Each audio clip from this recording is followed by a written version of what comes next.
Ads లేకుండా latest episodes చూడండి.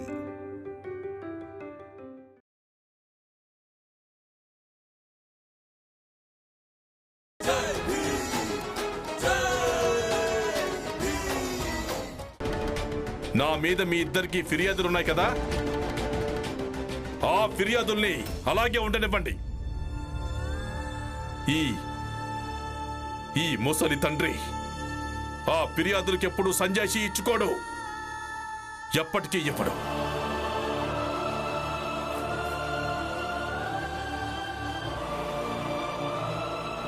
సరే నాన్న.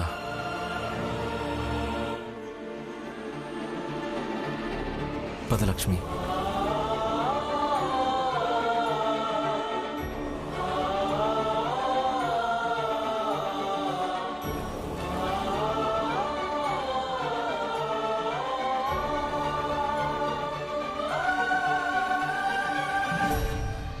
అందరూ భీమరావు ఇంటిని కళ్ళారా చూడండి.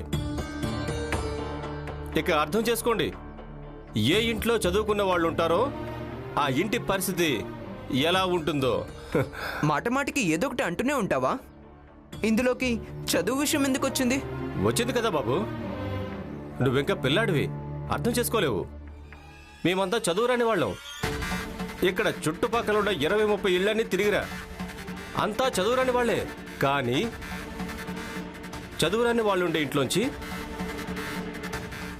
ఒక్కొక్కరుగా కొడుకులను ఇల్లొదిలేసి వెళ్తుండడం ఎప్పుడైనా చూసావా? ఒకసారి అటు తలదిప్పి చూడు. పెద్ద కొడుకు ఇంతకాలం ఎలాగో బయటే ఉన్నాడు, చిన్న కొడుకు వెళ్ళడం కూడా చూసాం. అరే అంతేకాదు, ఈ ఇంటి పెద్ద ఉన్నాడు కదా, రిటైర్డ్ మిలిటరీ ఆఫీసర్ రామ్జీ, తను కూడా ఒకసారి చాలా రోజుల దాకా బయటే ఉన్నాడు. ఇప్పుడు ఇతను రెండో కొడుకు ఆనంద్, ఇంకా కోడలు లక్ష్మి, వీళ్ళు కూడా ఇల్లు వదిలేసి వెళ్తున్నారు చూడండి. అంటే హితేష్ అన్న, ఈ లెక్క ప్రకారం అయితే ఈ చదువు అనేది చాలా భయంకరమైన వినాశకరం అనిపిస్తోంది. కావాలంటే ఎవరైనా బాగా చదువుకొని రెట్టింపు డబ్బు సంపాదించని, ఎలా అంటే ఈ భీమరావు సంపాదిస్తున్నట్టుగా. కానీ అసలు బంధాలన్నీ బంధుత్వాలన్నీ కుటుంబమే ముక్కలైనప్పుడు ఇక ఆ డబ్బుతో దొరికే సంతోషానికి అర్థమే ఉంది? మీ అందరి ఉద్దేశాలు మాకు బాగా అర్థమవుతాయి. అవకాశం దొరికిందని భీమ్తో ముడిపడుతున్న వాటిని ఆరోపించడం మొదలుపెట్టారా? ఇల్లు వదిలేసి వెళ్ళడం అలాగే చదువుకి మధ్య ఎలాంటి సంబంధం లేదు. ఇక చదువుకున్న వాళ్ళు విడిపోయినా కూడా వాళ్ళ గౌరవ మర్యాదలు వాళ్ళకుంటాయి, కానీ గొడవలు పడి కాదు. అయినా ఒకవేళ మీరంతా చదువుకున్న వాళ్ళైతే ఇలా ఒక ఇల్లు చెదిరిపోవడం చూసి ఇలా దెప్పి పొడుస్తూ ఉండరు.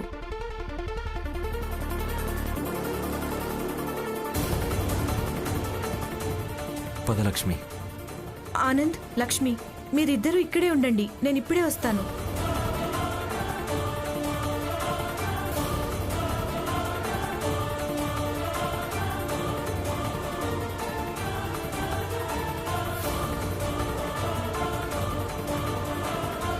రామ్జీ అన్నా,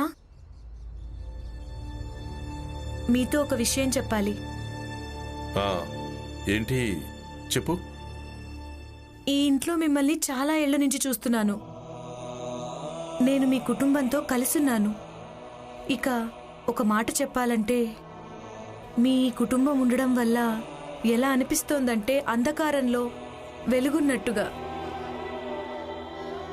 మీ అందరి మాటలు, మీ అందరి భావాలు, ఇవన్నీ ఆలోచించడానికి ప్రేరేపిస్తాయి.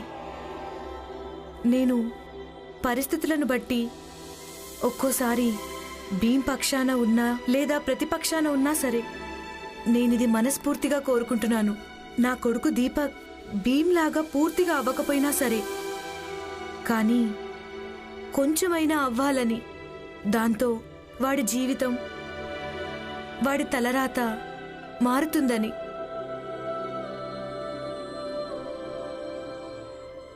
కానీ బయటంతా ఏ రకమైన మాటలు అంటున్నారో, దెప్పి పొడుస్తున్నారో అవి వింటుంటే నాకు భయం వేస్తోంది. కొంపదీసి నా కొడుకు అదే నిజమని నమ్ముతాడేమో. చదువుకోవడం మంచిది కాదని, చదువుకోవడం వల్ల కుటుంబం ముక్కలవుతుందని, అలాగే తను దానికి దూరం అవుతాడేమోనని. ఇక ఆ దూరాన్ని నేను ఏమాత్రం కోరుకోవడం లేదు. అవును, నేను చాలాసార్లు పరిస్థితుల ముందు ఓడిపోతూ ఉంటాను. కానీ నాకిది తెలుసు, ఇదే చదువు అలాగే ఇదే పుస్తకాలు వాణ్ణి ఒకరోజు దృఢమైన నియమాలున్న వ్యక్తిలా మారుస్తాయి. అలాగే నేను ఒప్పుకుంటాను, ఆనంద్ ఇంకా లక్ష్మికి మీరు మీ దృఢమైన నియమాల కారణంగానే శిక్ష వేశారని. కానీ దీపక్ ఇప్పుడు చాలా చిన్నవాడు. వాడు ఇవన్నీ అర్థం చేసుకోలేడు. వాడికి కేవలం ఇదే అనిపిస్తుంది, మీ కుటుంబం చదువుకున్నదని, ఇక ఒక్కొక్కరుగా అందరూ విడిపోయారని. రామ్జీ అన్నా, ఆనంద్ ఇంకా లక్ష్మిని మీరే ఆపండి. ఒకవేళ వాళ్ళను మీరు ఆపారంటే వాళ్ళిద్దరూ ఆగుతారు. అలాగే దీపక్ ఆలోచన తప్పుదారి పట్టకుండా ఆగిపోతుంది. రామ్జీ అన్నా, వాళ్ళని మీరే ఆపండి.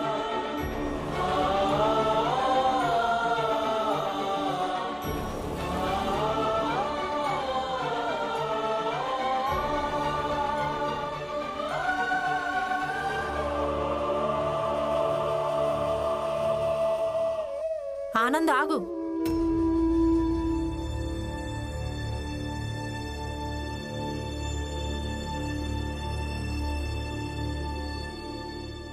ఎక్కడికి వెళ్తున్నారు? నాకు ఇల్లుంది, మీరు నాతో రండి మా ఇంటికి.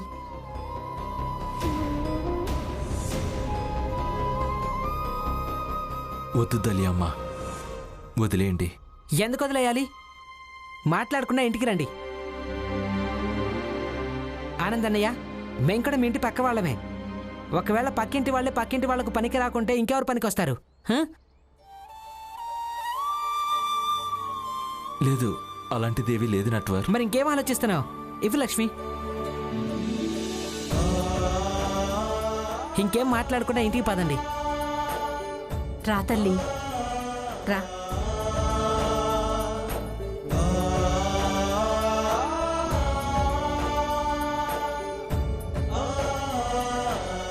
ఆనందనీయ లక్ష్మి వదిన ఆగిపోయారు. ఆనందనీయ లక్ష్మి వదిన ఆగిపోయారు. ఆనందనీయ లక్ష్మి వదిన ఆగిపోయారు. అమ్మ, ఆనందనీయ లక్ష్మి వదిన ఆగిపోయారు.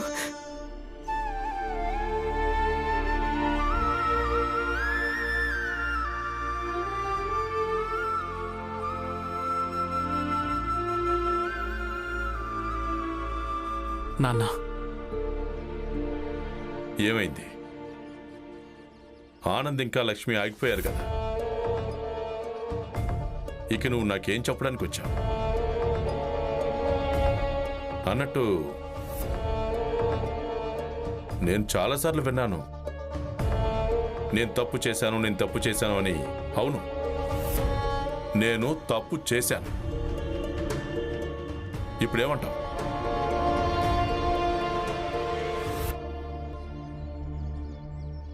నాన్న, తండ్రి ప్రేమ ఎంత శాంతంగా ఎలా ఉంటుంది అసలు?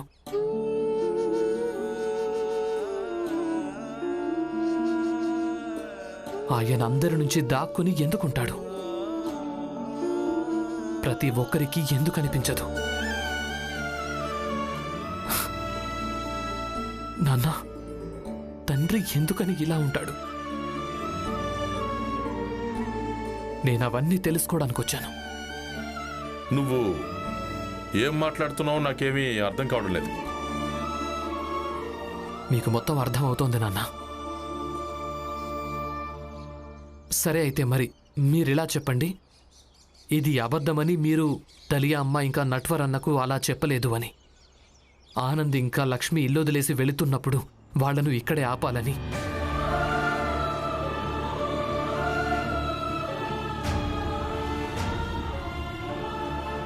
ఇది అబద్ధమని చెప్పండి. లేదు, నేను అలా చెప్పలేదు. నాన్న, మీకు సరిగ్గా అబద్ధం చెప్పడం కూడా రాదు కదా. నాన్న ఆనందన్నయ్య ఇంకా బాల అన్నయ్య కంటే ఎక్కువగా నేనే మీ దగ్గరున్నాను. అందుకే మీ గురించి నాకు చాలా బాగా తెలుసు. అందుకే నేను మరి అంత అవగాహన లేనివాణ్ణేం కాదు. కేవలం దలియా అమ్మే ఇదంతా చేసుంటే నేను అర్థం చేసుకునేవాణ్ణి. ఎందుకంటే ఆవిడ ఈ పని ముందు కూడా చేసింది. కానీ నట్వర్ అన్న ఆయన అలా ఎప్పటికీ చెయ్యలేడు. అయినా సరే తనలా చేశాడు అంటే దీనికి అర్థం కేవలం ఒకటే నాన్న, ఆయనకు ఎవరో చెప్పారు అని. ఇక అది మీరే కదా నాన్న?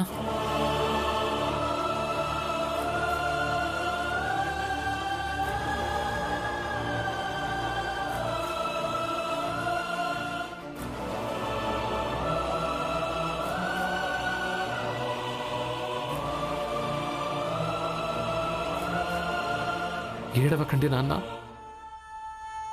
ఇందులో ఏడవలసిన అవసరం ఏముంది చెప్పండి? మరేం చెయ్యాలా?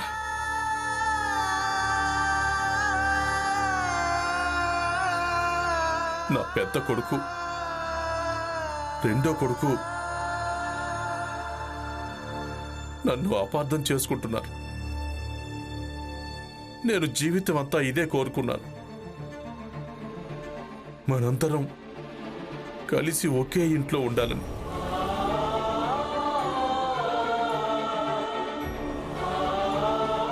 కానీ పిల్లలేమంటున్నారంటే ఇది ఇంటికి తక్కువ, న్యాయస్థానానికి ఎక్కువ అని.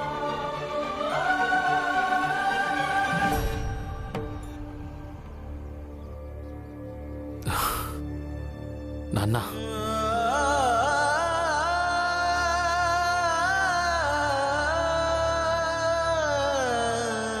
నాన్న, సిద్ధాంతాల పోరాటం, భిన్నాభిప్రాయాల పరిస్థితి, ఆదర్శాలు వేరుగా ఉండటం ఇవన్నీ సహజమైన విషయాలు. ఇక ఏ తెలివిగల వ్యక్తి అయినా కూడా ఈ అంతరాలను గౌరవించటం చాలా మంచిది. మీ కొడుకుల ఆదర్శాలు మీకు భిన్నంగా ఉండుండొచ్చు. మీరు తీసుకున్న నిర్ణయానికి మీతో ఏకీభవించడం, వ్యతిరేకించడం చెయ్యొచ్చు. ఒక్కోసారి కోపంలో, ఒక్కోసారి దుఃఖంలో, ఇంకోసారి బాధలో. మీ కొడుకులు మీతో ఇలాంటివేవైనా అనుండొచ్చు. అవి మిమ్మల్ని చాలా బాధ పెట్టొచ్చు. అయినప్పటికీ మీది తప్పని మాత్రం రుజువు కానే కాదు నాన్న. అలాగే మీ కొడుకులది ఒప్పని కాదు. అవునన్నా, నాకు చాలా ఆనందంగా ఉంటుంది మా నాన్న సిద్ధాంతాలకు కట్టుబడి ఉంటాడు అని. ఇక ఇదే నాకు ప్రేరణ. దాంతో నా సిద్ధాంతాలు కూడా దృఢంగా మారిపోతూ ఉన్నాయి. నాన్న, నన్ను నేను చాలా అదృష్టవంతుడిగా భావిస్తున్నాను. అందుకే నాకు మీలాంటి నాన్న, అలాగే భీమాబాయి లాంటి అమ్మ దొరికింది. అవునన్నా, నాన్న, ఇది నేనొక కొడుకుగా నేను మా నాన్నతో మాట్లాడుతూ ఉన్నాను. ఇప్పుడు ఒక తమ్ముడిగా మీకు ఒక మాట చెప్పాలనుకుంటున్నాను. మీకు చాలా చాలా ధన్యవాదాలు నాన్న. మీరు మా ఆనందన్నయ్యను ఇదే ఇంట్లో ఆపేశారు. ధన్యవాదాలు.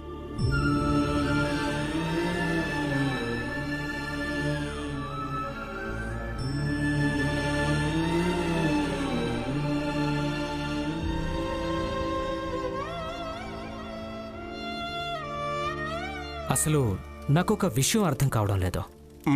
ఈ నట్వర్ ఎలా సిద్ధపడిపోయాడు ఆ ఆనందును తన ఇంట్లో ఉంచుకోవడం విషయంలో? అంటే నట్వర్ భీమ్ని వ్యతిరేకిస్తుంటాడు. తెలీదన్నా, మేం ప్రయత్నం చేస్తూనే ఉన్నాం. భీమ్ ఇల్లు నాశనం అయిపోవాలని, ముక్కలైపోవాలని. కానీ ఇక్కడికి బాల కూడా వచ్చేశాడు. ఇక ఈ ఆనంద్ వెళ్ళిపోయేవాడే, తను కూడా వెళ్ళలేదు. కొంపదీసి భీమ్ నట్వర్ని మాయ చేయలేదు కదా? ఆ? అమ్మా, నట్వరన్నా, మీరిద్దరూ మమ్మల్ని మీ ఇంట్లో ఉండనిచ్చారు. అందుకు మీకు చాలా చాలా ధన్యవాదాలు. చూడు నట్వర్, నేను నీకు కూడా ధన్యవాదాలు చెప్తున్నాను. ఇన్నాళ్లకు నువ్వు పక్కింటి వాళ్ళను పక్కింటి వాళ్ళుగా భావించావు. దలియమ్మ, ఇప్పుడు నేను వచ్చేసాను. ఇక ఎంతో కొంత సంపాదిస్తాను. అలాగే తర్వాత మెల్లమెల్లగా ఇంటి అద్దెకు కూడా సహాయం చేస్తాను. అదంతా తర్వాత చూసుకుందాం. ప్రస్తుతం మీరిద్దరూ ఇక్కడ ప్రశాంతంగా ఉండండి. చూడు ఆనంద్ అన్నయ్య, మీ ఆరోగ్యం కూడా బాలేదు కదా, కొంచెం జాగ్రత్తలు తీసుకోండి. అమ్మా, ఇప్పుడే వస్తాను. సరే.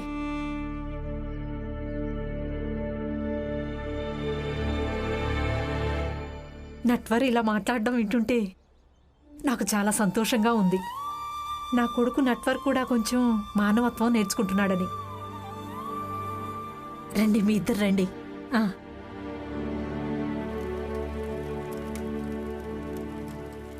మీరంతా ఏమంటున్నారు? నట్వర్ని ఎవరూ మార్చలేదు. దలియామ్మే కాదు, ఈ బస్తీలో, ఈ ఇంట్లో ఇలాంటి వాళ్ళు ఎందరో ఉన్నారు. వాళ్ళేం కోరుకుంటున్నారంటే వాళ్ళకి మధ్య, వాళ్ళకి తోడుగా రామ్జీ అన్న, అలాగే తన కుటుంబ సభ్యుల లాంటి వాళ్ళు ఉండాలని. ఇక మీ అందరి ఉద్దేశం ఉంది కదా, భీమ్ కుటుంబం ముక్కలవ్వాలని, తను చెప్పిన మంచి మాటల్ని తప్పు అని రుజువు చేయాలని. అది ఎప్పటికీ నెరవేరదు.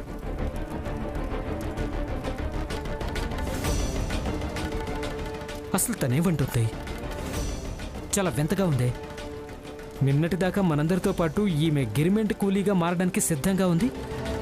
కానీ ఇప్పుడు చూడు, భీమ్ ఇంకా రామ్జీకి వత్తాసు పలుకుతుంది.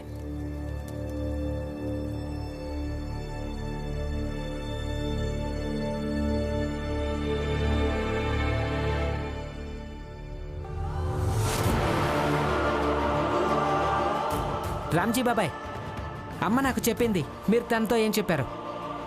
కానీ నేను ఆనంద్ ఇంకా లక్ష్మిని మా ఇంట్లో ఎందుకు పెట్టుకోవాలి? మీరంతా నా ఇంటిని ఏమైనా ధర్మశాల అనుకుంటున్నారా? భీమ్ ఇంకా రమను అమ్మ తీసుకుని వచ్చినప్పుడు ఆ సమయంలో నేను ఏమీ అనలేకపోయాను. కానీ ఆనంద్ ఇంకా లక్ష్మిని తీసుకొస్తే వాళ్ళని వెళ్ళగొడతాను. మీకు అర్థమవుతుందా? నట్వర్, ఇదిగో ఈ డబ్బులు తీసుకో. ఇలా ప్రతి నెల ఇస్తాను. కానీ వాళ్ళని మీ ఇంట్లోంచి మాత్రం వెళ్ళగొట్టొద్దు.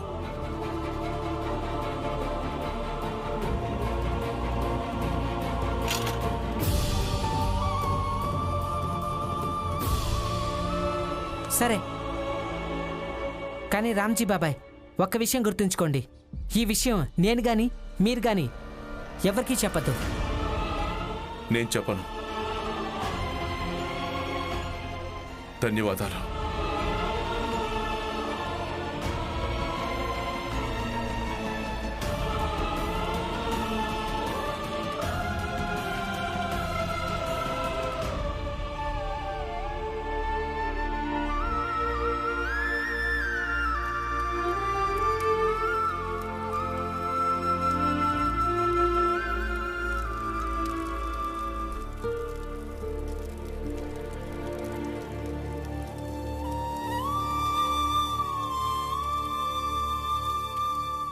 భయపడకండి, నేనున్నాను కదా, మీకేమీ కాదు. వేయండి.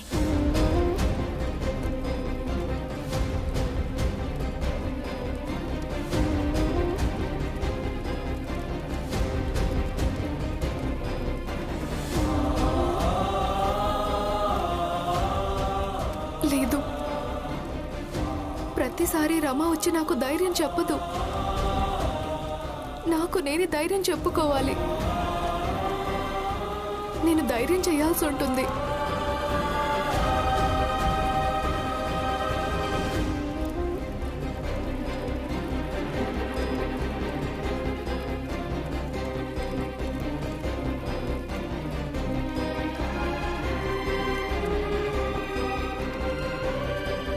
అక్క, ఇలాగే ధైర్యంగా ఉండండి.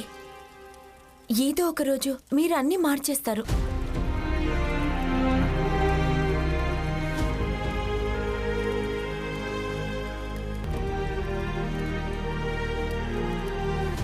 ఇక ఈ చెయ్యి ఎప్పటికీ వనకదు, ఎప్పుడు వనకదు. అవునా?